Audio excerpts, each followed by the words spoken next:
नमस्कार दोस्तों, मधुर कथाएं चैनल पर एक बार फिर से आपका हार्दिक अभिनंदन है।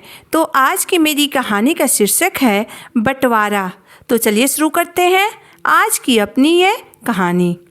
भाई, मुझे तुमसे एक बहुत ज़रूरी बात करनी थी। अपने कमरे से निकलकर अभी अभी बाहर बरामदे में आया शुभम कुर्सी खींचकर अपने छोटे भाई साहिल के सामने बैठ गया।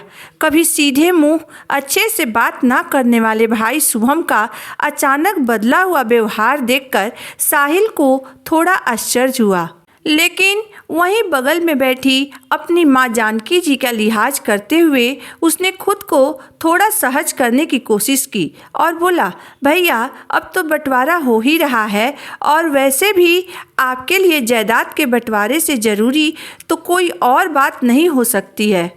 साहिल की बात सुनकर शुभम बोला, अरे नहीं साहिल, मुझे पापा पर पूरा भरोसा है। वह अपनी संपत्ति का हम दोनों भाइयों के बीच बराबर बराबर बंटवारा करेंगे। लेकिन मैं अभी जो बात तुमसे कहने आया हूँ वह जायदाद के बंटवारे से बिल्कुल अलग है। साहिल अपने बड़े भाई की बात बहुत गौर से सुन रहा था। शुभम आगे कहने लगा, मैंने सोचा है कि बंटवारे के बाद माँ और बाबूजी को तुम अपने पास ही रख लेना। वैसे भी माँ को तुम्हारी पत्नी के हाथों का बनाया हुआ भोजन कुछ ज़्यादा ही पसंद है। वह अक्सर छोटी बहू के बनाए हुए व्यंजनों की तारीफ करती रहती हैं। यह कहते हुए शुभम अपनी माँ जानकी जी की ओर देखा। बेटे की बात सुनकर जानकी जी दंग रह गईं। वह बोली, बेटा मैंने तो ऐसा कभी नहीं कहा।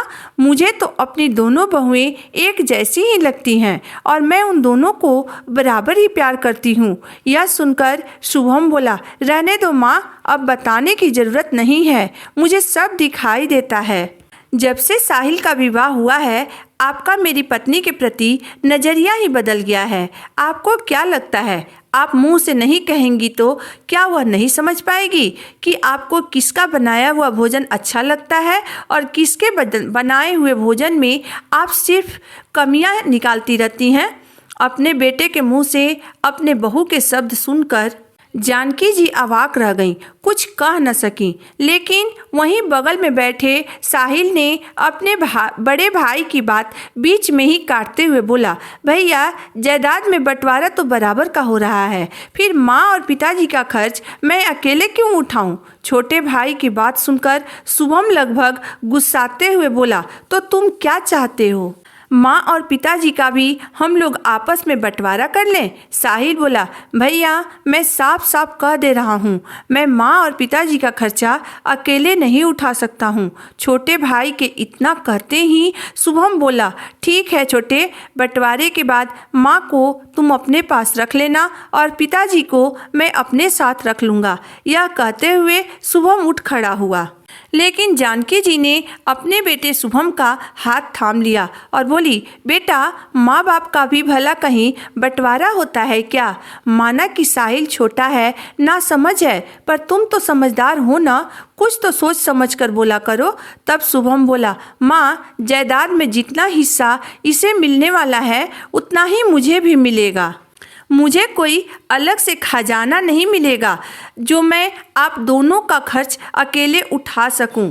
यह कहते हुए शुभम अपनी मां से हाथ छुड़ाकर घर से बाहर जाने के लिए मुड़ा ही था कि सामने अपने पिताजी के साथ काला कोट पहने वकील को देखकर अचानक ठिठक कर रुक गया और बोला, बाबूजी आप तो जायदाद के बंटवारे के लिए कागजात बनवाने गए थे ना?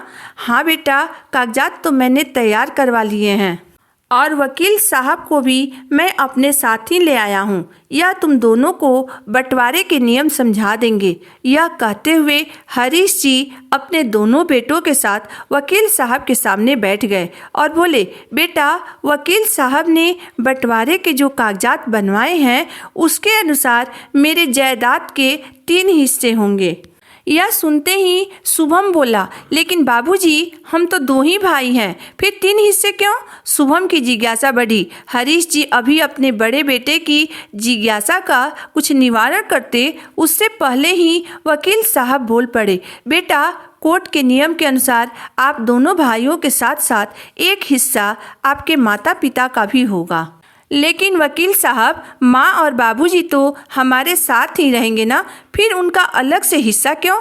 कोर्ट के अनुसार आप दोनों में से जो अपने माता पिता की सेवा करेगा उसे ही अपने माता पिता का हिस्सा मिलेगा। वकील साहब की बात सुनकर दोनों भाई एक दूसरे का मुंह देखने लगे। साहिल अभी कुछ कहता उससे पहले ही उसका बड़ा भाई शुभम बोल उठा। ठीक है वकील साहब, माँ और बाबूजी को मैं अपने साथ रख लूँगा। अपने बड़े भाई का अचानक बदला हुआ रूप देखकर साहिल के आश्चर्य का ठिकाना न रहा। लेकिन थोड़ी देर पहले माता पिता को लेकर दोनों बेटों की बातचीत की प्रत्यक्ष गवाह रही जानकी जी ने अपना फरमान सुना दिया। हम दोनों पति पत्नी तुम दोनों में से किसी के साथ नहीं रहेंगे। हाँ, जिसे हमारे साथ रहना हो वह अपना हिस्सा लेकर हमारी शर्तों पर हमारे साथ रहने आ सकता है। अपनी माँ की बात सुनकर दोनों भाई चिंता में पड़ गए। अचानक जानकी जी का इतना सटीक फैसला सुनकर वकील साहब भी हैरान हो गए।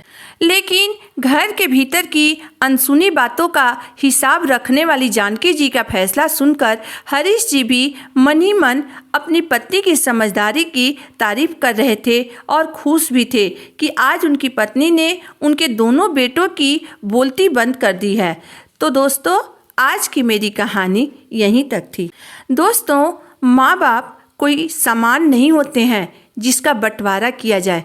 उन्हें तो भगवान ने प्यार के बंधन में बांधकर इस धरती पर भेजा है, एक दूसरे का साथ निभाने के लिए। फिर यह बेटा कौन होते हैं, उन्हें एक दूसरे से अलग करने वाले या फिर उन्हें बांटने वाले? इसमें आप अपनी राय मुझे ज़रूर बताइएगा। अगर आपको मेरी कहानी अंत तक पढ़ने और सुनने के बाद पसंद आई हो तो मेरे वीडियो को लाइक कर दीजिएगा, चैनल को सब्सक्राइब कर दीजिएगा। तो फिर मिलते हैं एक नई वीडियो, एक नई कहानी के साथ। तब तक के लिए धन्यवाद।